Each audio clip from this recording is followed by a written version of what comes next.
meus queridos alunos do sexto ano.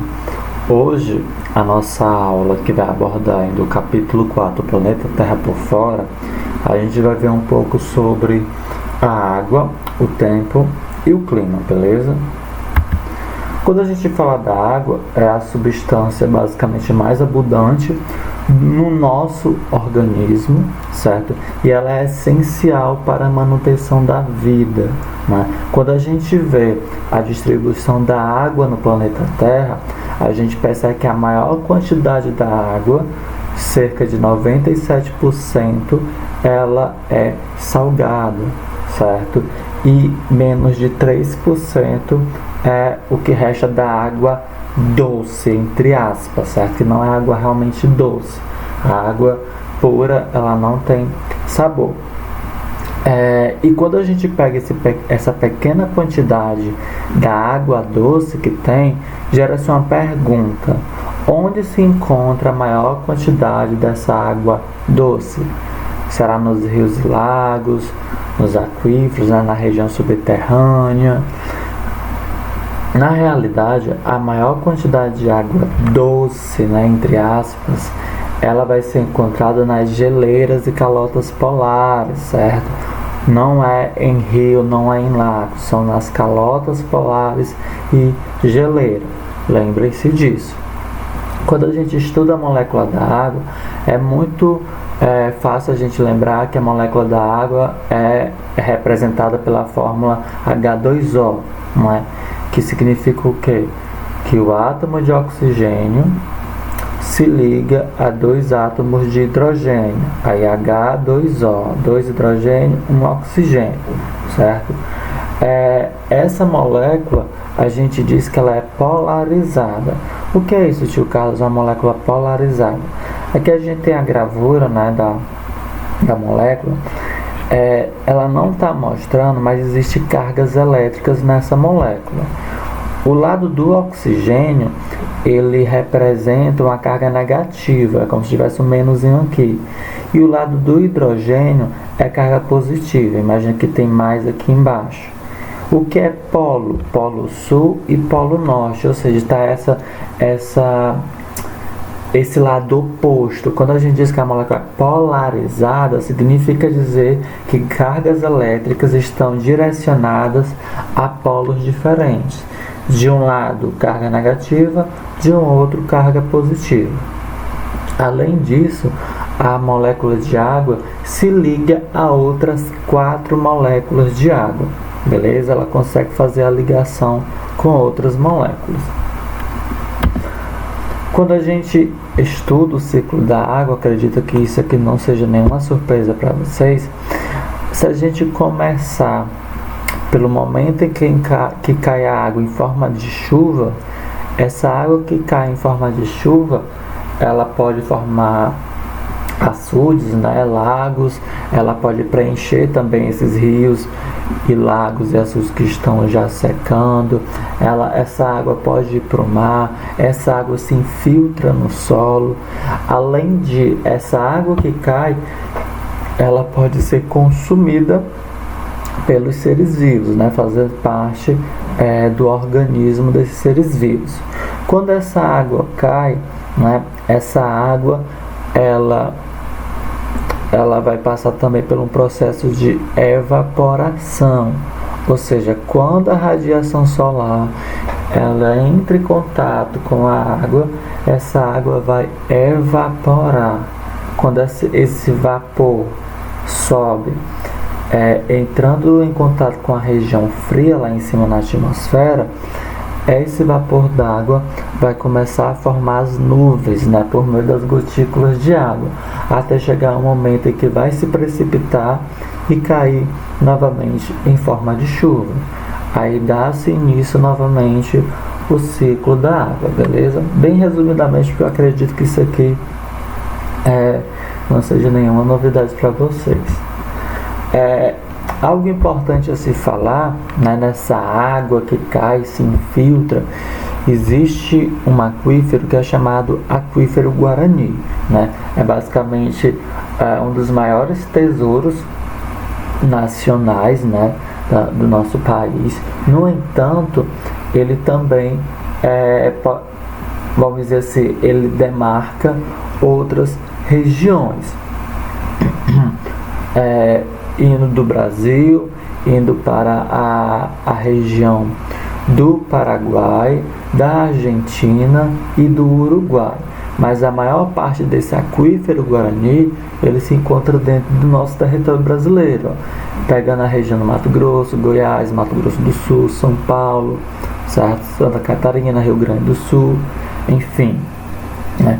Esse aquífero Guarani é uma região, né, subterrânea, onde se encontra uma grande quantidade de água doce entre aspas, beleza? No entanto, existem problemas que a gente enfrenta que está relacionado à poluição da água, certo? Que é resultado das alterações de sua qualidade e que a tornam imprópria para o consumo e prejudicial aos organismos vivos que nela habitam. Além também falar delas que os seres vivos que consomem também essa água, não somente aqueles seres vivos que vivem nela. Com as suas propriedades Como as suas propriedades são alteradas, a água poluída traz prejuízo ao ambiente natural e ao homem, no caso ao ser humano, certo? Vamos colocar como ao ser humano que fica melhor. Quando a gente fala poluição, não confundir com contaminação. Tio Carlos, existe uma diferença entre poluição e contaminação? Quando a gente diz que a água está contaminada, é porque essa água existe a presença de seres patogênicos. O que é um ser patogênico? Que causa doença, certo? Quando a gente fala em poluição, a gente fala de resíduos que acabam indo parar na água, beleza? Então existe essa diferença de poluição e contaminação. Vamos ver alguns fatores que contribuem negativamente para a poluição da água. O esgoto, certo? Existe esgoto que é liberado assim diretamente antes de passar por um tratamento, né? Ele vai ser direcionado espirro, né? Saúde. Esse esgoto, ele não, em alguns casos, não é passado por uma estação de tratamento, ele vai ser direcionado a um corpo hídrico, o que é muito errado, né? Resíduos de animais de criação, né? Em algumas áreas que criam porcos e gados, caprinos e por aí vai, né? Bovinos, suínos e caprinos, às vezes as suas fezes e urinas acabam indo parar em um corpo hídrico, até mesmo direcionado pelo próprio fazendeiro ou então a região da agropecuária. Enfim, agrotóxicos também, quando o agrotóxico é liberado sobre as plantações para eliminação de algum inseto, né, de algumas pragas, e cai a água da chuva ou até mesmo a irrigação, esse agrotóxico acaba infiltrando no solo e atingindo um corpo hídrico, ou até mesmo a água que escorre, né? A água que escorre da chuva e indo parar em um rio, acaba também poluindo a água. Resíduos de construção, certo? A mineração, que a gente falou até um pouco do acidente de Brumadinho e Mariana. O próprio lixo urbano, tanto o lixo de casas, o lixo que a pessoa acaba jogando no meio da rua, não tem essa conscientização, esse lixo acaba indo para bueiros, acaba indo para rios, acaba indo para o mar, né, que daqui a pouco a gente vai falar sobre isso, e o vazamento de petróleo, que quando ocorre esse vazamento de petróleo é uma das piores catástrofes que pode acontecer no mar, porque compromete toda a qualidade da água para os seres vivos que vivem nela, como também acaba prejudicando a saúde de diversos animais. Aqui a gente se depara com algumas cenas do que pode acontecer com determinados animais que entram em contato com o lixo produzido pelo ser humano, certo? As tartarugas são uma das maiores vítimas de sacolas. Por quê? Porque a maior parte das tartarugas, uma de suas dos componentes de sua alimentação são águas vivas, certo? E essas sacolas, quando acabam indo parar no mar, essas sacolas são confundidas por águas vivas e essas tartarugas acabam ingerindo essas sacolas ou então se enroscando. Sem falar de redes que alguns pescadores acabam abandonando porque essas redes estão danificadas ou então enganchadas, anzóis e até mesmo lixos de, vamos dizer assim, objetos de pequeno porte. Aqui é uma imagem tirada de um vídeo que eu aconselho que vocês assistam. Se vocês procurarem no YouTube, né, Ilha Midway Albatrozes, vocês vão se deparar com uma ilha que é habitada por muitos albatrozes e esses albatrozes acabam entrando em contato com o lixo produzido pelo ser humano. E eles, quando se deparam com essas tampinhas de garrafa, PET, ou então outros pequenos objetos, eles acabam confundindo, né, com algum tipo de alimento, porque é atraído pela coloração, e acabam ingerindo. E como esse objeto não é digerido no organismo deles, acaba amontoando até chegar o momento que esse animal adoece e morre, certo?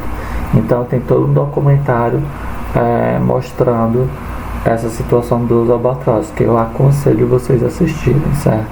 Então, essas são algumas cenas, né, algumas imagens da realidade que pode acontecer quando jogamos de forma irresponsável o lixo no ambiente.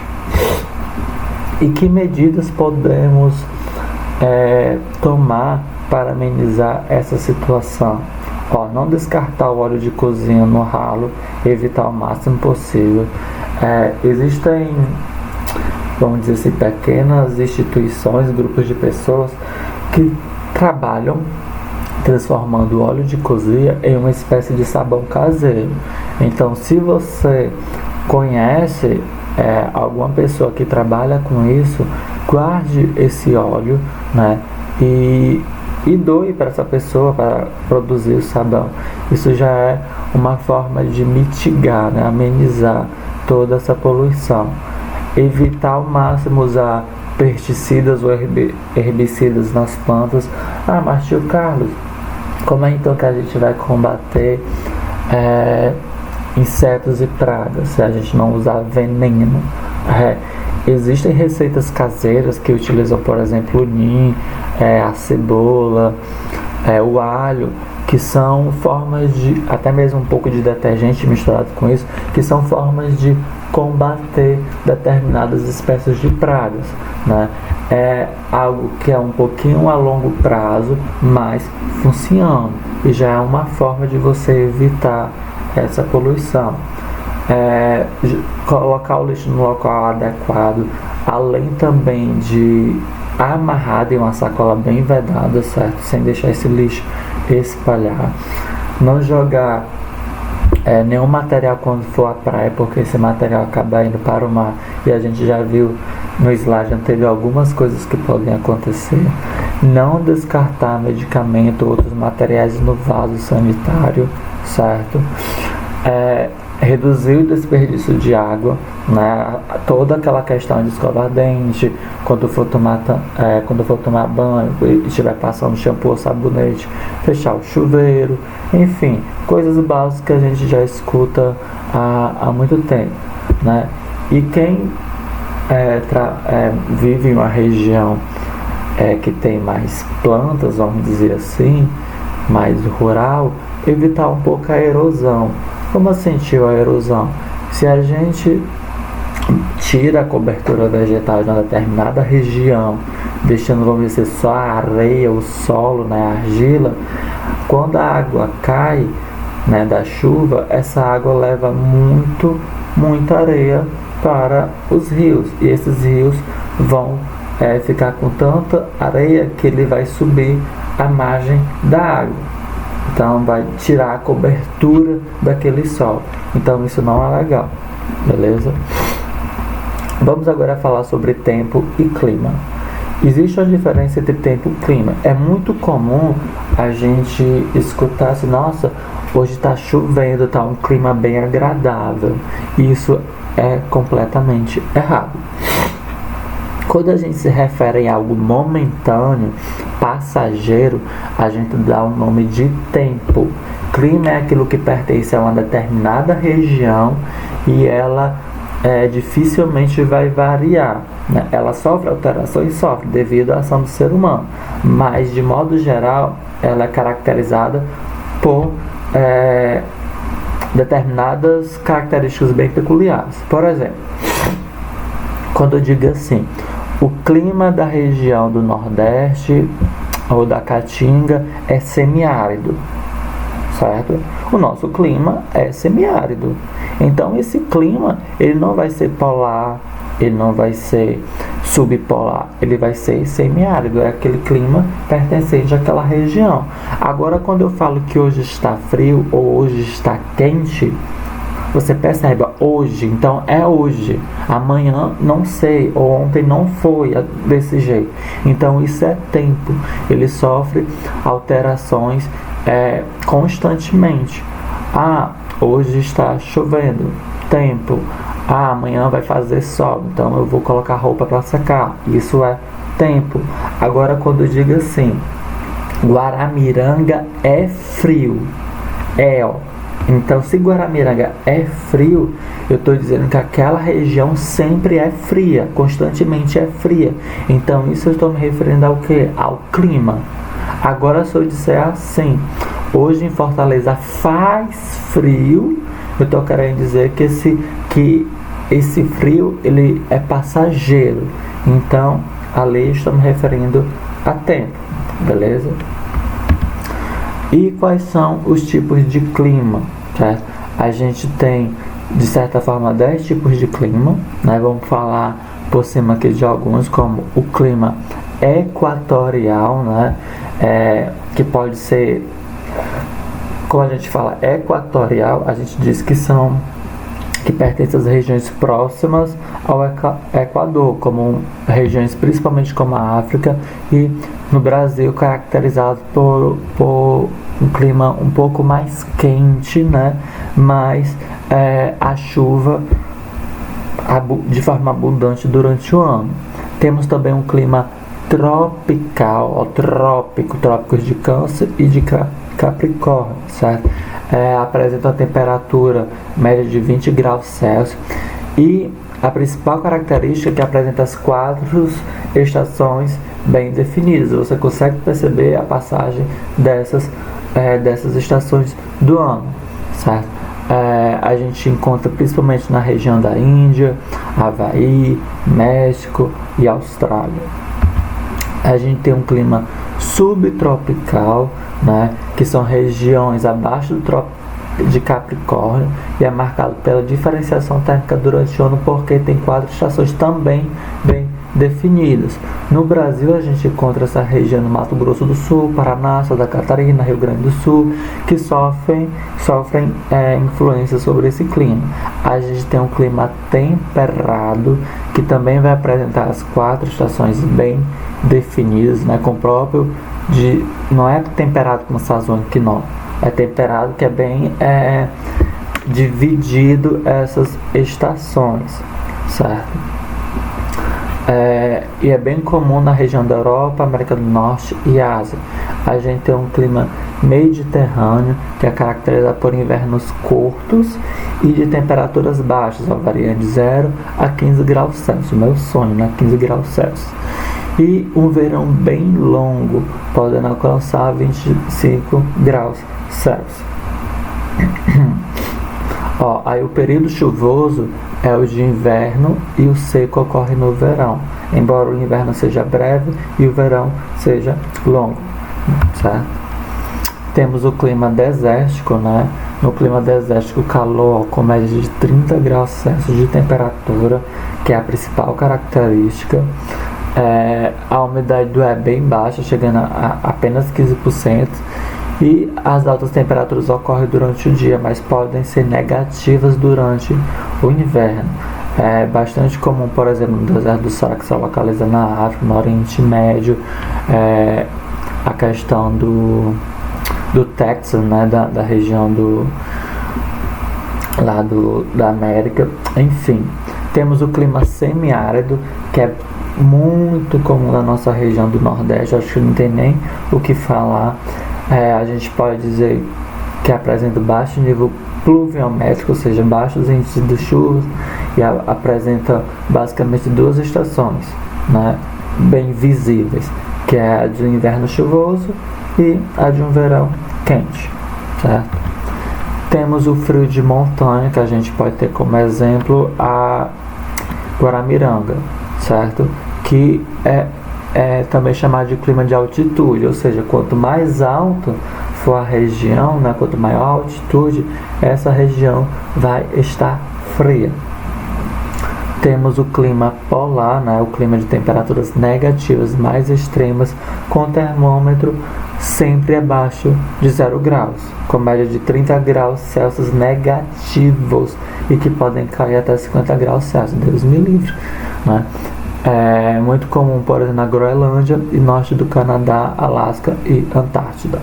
E temos o clima subpolar, né, que também é conhecido como clima continental frio, e é o segundo tipo de clima mais frio do planeta, certo? Ocorre principalmente na região norte do Canadá e norte da Sibéria.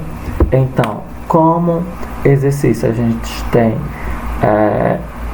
os exercícios que se encontram entre as páginas 254 e 268, certo?